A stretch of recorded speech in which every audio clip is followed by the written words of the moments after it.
সামাজিক মাধ্যমের বিরুদ্ধে এক প্রকার যুদ্ধ ঘোষণা করেছে নেপালের সরকার। তাদের নির্ধারিত নিয়ম মেনে নিবন্ধন না করায় ফেসবুক, এক্স, ইউটিউব সহ বেশিরভাগ সামাজিক মাধ্যম বন্ধের সিদ্ধান্ত নিয়েছে তারা।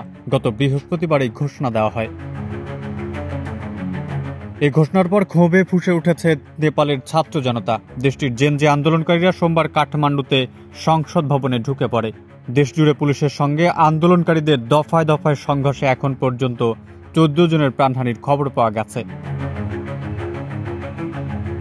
জানা যায় 2023 সালে নেপালের যোগাযোগ ও তথ্য মন্ত্রণালয়ের নির্দেশনা জারি করে জানিয়েছিল, নেপালে কার্যক্রম চালাতে চাইলে সব নেটওয়ার্ককে নিবন্ধন করতে হবে। প্ল্যাটফর্মগুলোকে 28 আগস্ট থেকে এক সপ্তাহ সময় দেওয়া হয়েছিল নিবন্ধনের জন্য। কিন্তু 4 সেপ্টেম্বর রাত পর্যন্ত মেটা, অ্যালফাবেট, এক্স, রেডিট ও লিঙ্কডইনের মতো কোনো বড় প্রতিষ্ঠান আবেদন জমা দেয়নি। ফলে 26টি প্ল্যাটফর্ম বন্ধ করে দেওয়া হয়েছে।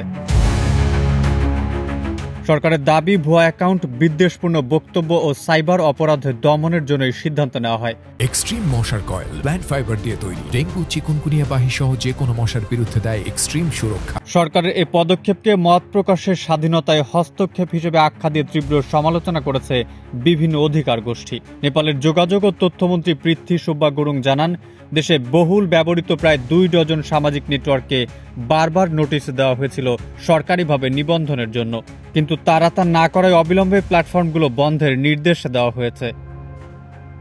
তবে টিকটক, ভাইবার এবং আরও 3টি সামাজিক যোগাযোগ প্ল্যাটফর্ম নেপালে চালু থাকবে, কারণ তারা সরকারের সাথে নিবন্ধন প্রক্রিয়া সম্পন্ন করেছে। এর আগে নেপাল সরকারের সব কোম্পানিকে দেশে একটি লিয়াজো অফিস বা প্রতিনিধি নিয়োগের আহ্বান জানিয়েছিল।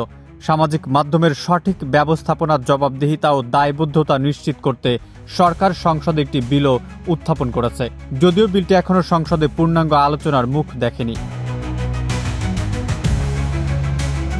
তবে এই বিলকে সেন্সরশিপের চেষ্টা হিসেবে সমালোচনা করেছে অধিকার কর্মীরা। তাদের অভিযোগ, অনলাইনে সরকারের সমালোচনাকারীদের দমন এবং নাগরিকদের মত প্রকাশের স্বাধীনতা সীমিত করতেই এ উদ্যোগ।